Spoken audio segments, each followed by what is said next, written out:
ഏവർക്കും നമസ്കാരം. മേടം 1 മുതൽ മേടം 31 വരെയും, അതായത് ഏപ്രിൽ 14 മുതൽ മെയ് 14 വരെയും മേടം രാശിയിൽ സൂര്യൻ സഞ്ചരിക്കുന്നു. തൽഫലമായി ഓരോ രാശിജാതർക്കും അനുഭവത്തിൽ വരാവുന്ന ഗുണാനുഭവങ്ങളെക്കുറിച്ചും ദോഷഫലങ്ങളെക്കുറിച്ചും വിശകലനം ചെയ്യുന്ന ഈ പരമ്പരയിൽ ഇന്ന് നാം ധനുക്കൂറുകാരുടെ മേടമാസഫലങ്ങളെക്കുറിച്ചാണ് ചർച്ച ചെയ്യുന്നത്. മൂലം, പൂരാടം, ഉത്രാടം കാൽ എന്നീ നക്ഷത്രങ്ങളാണ് ഈ കൂറിൽ വരുന്നത്. ധനുക്കൂറുകാരുടെ 9ാം ഭാവാധിപനാണ് സൂര്യൻ. 9ാം ഭാവം എന്നാൽ ഭാഗ്യഭാവം എന്നാണ് അറിയപ്പെടുന്നത്. ആ ഭാഗ്യാധിപനായ സൂര്യൻ ഈ രാശിജാതരുടെ 5ാം ഭാവത്തിൽ വസിക്കുന്നു. ഇത് അനുകൂലമായ ഫലങ്ങൾ ഈ രാശിജാതർക്ക് നൽകുന്നു. പ്രധാനമായും ഭാഗ്യാനുഭവങ്ങൾ ഈ മാസം ഈ രാശിജാതർക്ക് പ്രതീക്ഷിക്കാം.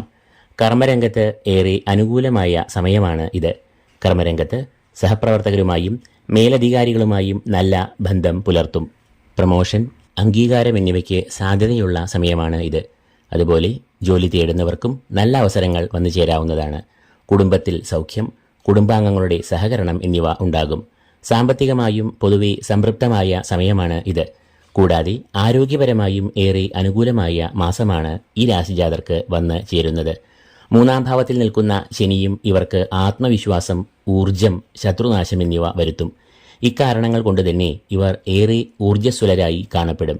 ഏത് ഉദ്യമത്തിൽ ഇറങ്ങിയാലും അത് വിജയത്തിൽ എത്തുകയും ചെയ്യും.